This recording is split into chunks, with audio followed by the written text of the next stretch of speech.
একজন অসহায় বৃদ্ধ লোক, বয়োজ্যেষ্ঠ মানুষ। ওনার জন্যে সমাজের বিদ্যমান যারা আছেন সকলে ওনাকে সহযোগিতা করবেন। মানুষের জন্য ওনার দোকানের কি আছে না আছে আপনাদেরকে আমি উঠাই ধরলাম। এবং এখানে উনি সারাদিন চা বিক্রি করার পরে এটা ওনার বাসস্থান, এখানে সে ঘুমায়, এখানেই থাকে।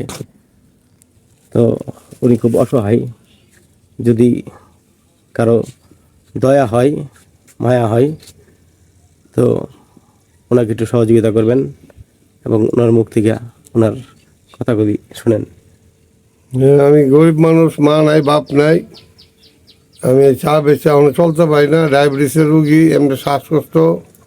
আপনারা যারা আছেন যদি সকলরা যদি মিলা সহযোগিতা করেন তাহলে আমি আগাইতে পারি। একটু সহযোগী করলে আমি ডাল ভাত খায়া দুনিয়াতে যেন বিদায় লইতে পারি।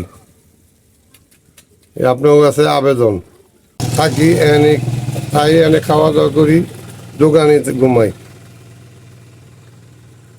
আব্দুল রশিদ, আমার পিতার নাম হলো আব্দুল লতিফ, তালতলি গ্রাম, পোস্ট অফিস হলো টেলাডি, শ্রীপুর থানা।